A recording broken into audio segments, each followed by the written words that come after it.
Hello friends, मेरे digital classes में आप लोग का बहुत बहुत स्वागत करता हूं। तो फ्रेंड्स, यहाँ पे हम जो सी जी एस आई जो मेंस के जो प्रीवियस ईयर में 2012 में क्वेश्चन पूछा गया था, तो उन्हीं क्वेश्चन पेपर को यहाँ पे डिस्कस कर रहे हैं। जस्ट मैंने इंग्लिश का पहला पार्ट जो कि डाल चुका हूँ, और हिंदी के जो 125 नंबर से क्वेश्चन पूछा गया है उसको भी मैंने यहाँ पे डाला हुआ है। तो उसको जाके नहीं देखेंगे तो जाके देख सकते हैं। जो आपके SI अगर मेंस 2023 में देने वाले हैं तो बहुत ही ज़्यादा इंपॉर्टेंट है, क्योंकि प्रीवियस में कैसे टाइप के आपके हिंदी से क्वेश्चन पूछे गए, इंग्लिश में कहाँ से कैसे क्वेश्चन पूछा गया है, तो आपको बहुत ही जानना ज़रूरी है। तो इसको देख लीजिएगा। ये हमारा सेकेंड पार्ट है। इंग्लिश का फर्स्ट पार्ट मैंने डाला था, तो ये हमारा सेकेंड पार्ट है, तो उसको जाकर देख लीजिएगा। तो हम लगभग 75 क्वेश्चन पहले पार्ट में कवर किए थे, तो हम 76 क्वेश्चन से आगे बढ़ेंगे। तो यहाँ से जितना भी इंग्लिश में क्वेश्चन पूछा जाएगा हम यहाँ से देखेंगे। तो 76 क्वेश्चन है यहाँ पे। तो question, whom would you prefer dash the two of us. तो यहाँ इस जो कहने का मतलब है, इस यहाँ पे हम दोनों में से किसे आप पसंद करेंगे। तो यहाँ पे जो डैश दिया है, यहाँ पे आपका कौन सा वर्ड यहाँ पे जो कि यहाँ पे सूटेबल हो जाएगा। तो अमॉन्ग, ऑफ, बिटवीन या टू, इसका सही ऑप्शन हो जाएगा। तो whom वुड यू जो prefer to the two of us. तो यहाँ पे जो डैश जो यहाँ पे ब्लैंक दिया है, यहाँ पे टू यहाँ पे आ जाएगा। तो यहाँ पे डी ऑप्शन करेक्ट हो जाएगा, टू। इसके बाद देखते हैं 77 क्वेश्चन। तो हमारा 77 क्वेश्चन है, a place where money is coin is called. Last में आपका डैश दिया है, तो यहाँ पे मिंट, प्रेस, ट्रेसरी या बैंक आ जाएगा। इसका सही ऑप्शन हो जाएगा मिंट। तो यहाँ पे a place where money is coined is called, इसका जो वो सही समझेंगे तो यहाँ पे वह स्थान जहाँ मुद्रा का जो निर्माण होता है आपका क्या कहलाता है। तो इसका जो यहाँ पे सही आंसर हो जाएगा मिंट हो। तो इसका ए ऑप्शन मिंट हो जाएगा। अगला तो हमारा 78 क्वेश्चन है, a story of man written by himself is called. Last में आपका डैश है। तो इसे कहने का मतलब जो स्वयं द्वारा, खुद से जो द्वारा लिखी गई एक जो व्यक्ति की जो कहानी यहाँ पे क्या कहलाती है। तो स्वयं द्वारा लिखी गई एक व्यक्ति की कहानी क्या कहलाती है। तो बायोग्राफी कहलाती है, ऑटोबायोग्राफी कहलाता है, या लाइफ स्टोरी कहलाता है, या आपके डी है स्टोरी कहलाता है। इसका सही ऑप्शन हो जाएगा। तो a man of man written by himself is called. तो इसका सही ऑप्शन हो जाएगा बी ऑप्शन, ऑटोबायोग्राफी।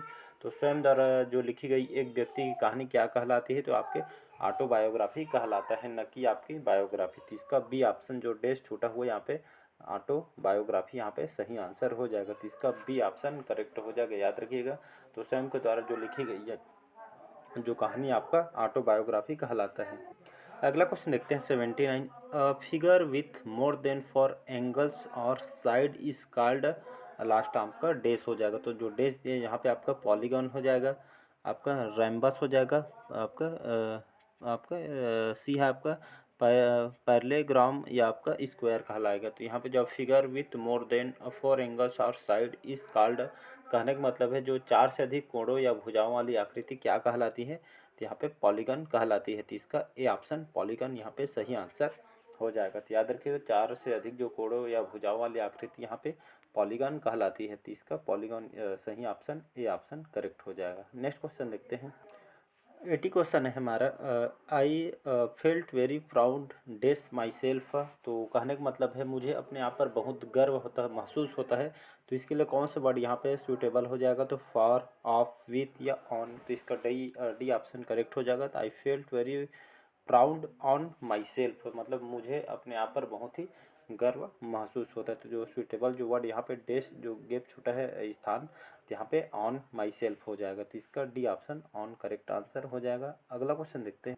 तो हमारा 81 क्वेश्चन है, I have just dash reading an interesting novel. तो यहाँ पे इससे कहने का मतलब है, यहाँ पे मैंने अभी एक दिलचस्प ही मनोरंजक दिलचस्प उपन्यास पढ़ा है। तो नावल आपका उपन्यास है। तो मैंने अभी एक दिलचस्प उपन्यास पढ़ा है। तो इसके लिए जो वर्ड हो जाएगा बीन, कम्प्लीटली, फिनिश्ड, या डी आपका ओवर हो जाएगा। तो इसका सही ऑप्शन हो जाएगा आई हैव जस्ट।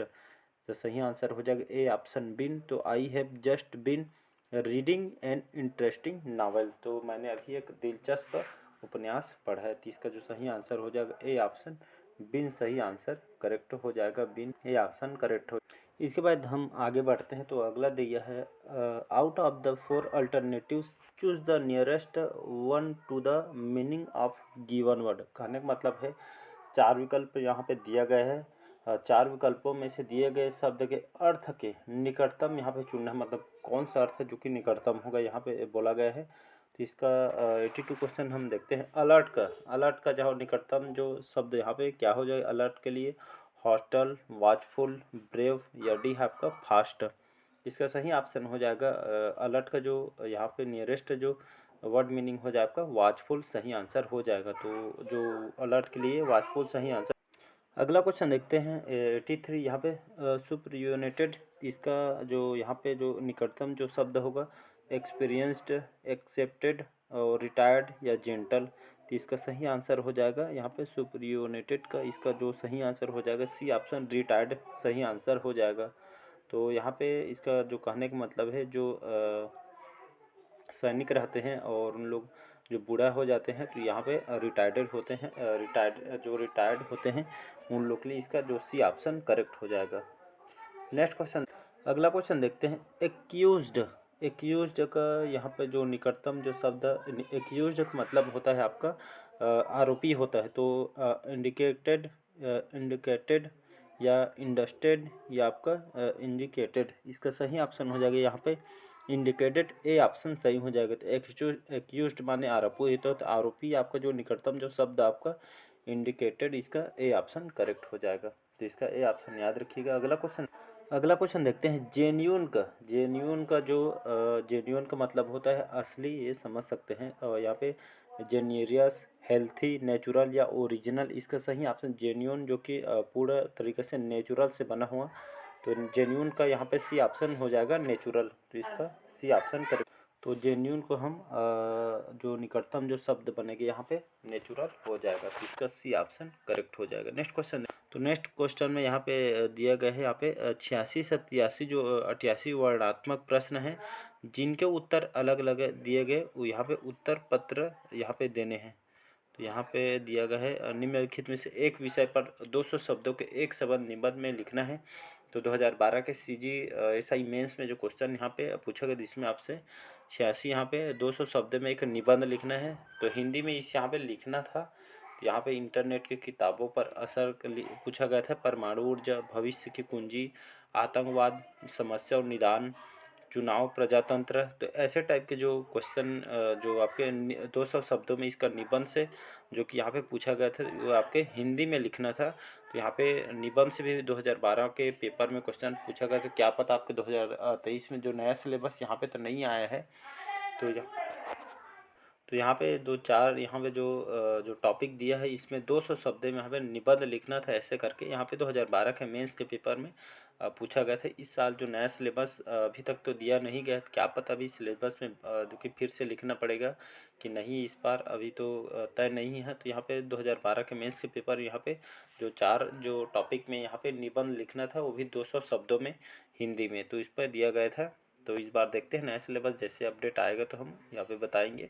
अभी तो नया सिलेबस नहीं आया है, ओल्ड पेपर के हिसाब से ओल्ड क्वेश्चन पेपर पे सिलेबस के हिसाब से हमको तैयारी करनी पड़ेगी।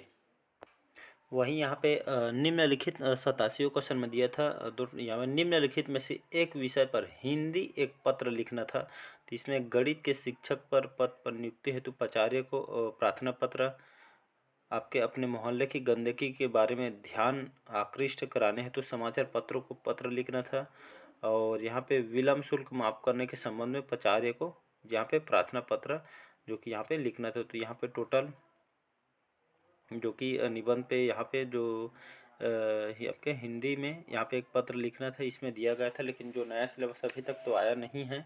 तो नया सिलेबस के हिसाब से हमें जो कि चलना पड़ेगा। तो 2 टॉपिक एक 86 में ही 200 जो कि शब्द यहाँ पे निबंध लिखना था। तो इसमें आपका हिंदी में एक आवेदन पत्र भी लिखना है। तो इसमें दिया गया है ABC ऐसे टाइप के क्वेश्चन पूछा गया था। और यहाँ पे ये तो आपका 87 आपके जो कि हिंदी में निबंध लिख रहे हैं आवेदन पत्र ये हो गए।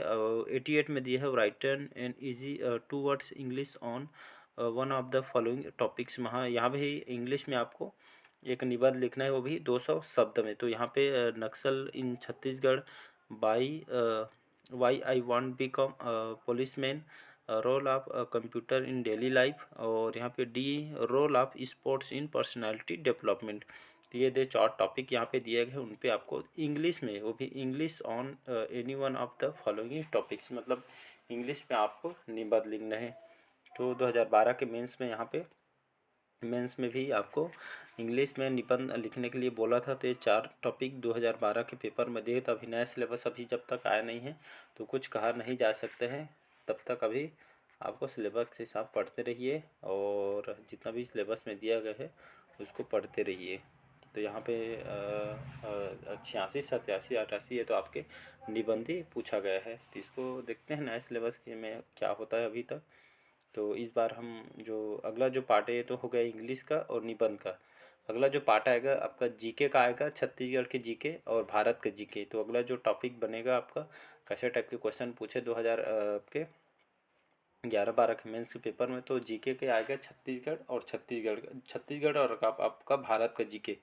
तो आपके अगला जो पार्ट आएगा उसका आएगा। तो इसको बने रहिए। अच्छा लगे चैनल को लाइक सब्सक्राइब कमेंट कीजिएगा, और कब कुछ पूछना हो तो कमेंट बॉक्स में कमेंट कर सकते हैं। तो अगला जो पार्ट आएगा आपके हिंदी का हो गया, इंग्लिश का भी कंप्लीट हो गया। इंग्लिश का भी एक पार्ट और बना है, उसको भी देख लीजिएगा। ये हमारा सेकेंड पार्ट था इंग्लिश का। और जो सेकेंड पार्ट आएगा इसके बाद जो पार्ट आएगा आपका छत्तीसगढ़ के जीके और भारत के जीके, टोटल जितने भी क्वेश्चन पूछे गए हैं हम उसको लाएंगे, और उसके हिसाब से हम भारत को सामान्य ज्ञान और छत्तीसगढ़ को चल ही रहा। अगर डेली बेस पे मैं छत्तीसगढ़ का या फिर लगभग छत्तीसगढ़ के जितने भी राष्ट्रीय उद्यान और अभ्यारण्य उसको मैं पढ़ा रहा हूँ रात में, जो कि क्लास डलता है उसको भी पढ़ते चलिए। इसके बाद जो 2012 के असाइनमेंट्स में जो पूछे गए हैं जीके और छत्तीसगढ़ के उसको आएगा। तो चैनल को सब्सक्राइब करके रख लीजिए ताकि नोटिफिकेशन आप तक पहुँच पाए। तो चलिए बस आज के लिए इतने हैं, मिलते हैं अगले पार्ट में। तो थैंक यू बस आज के लिए।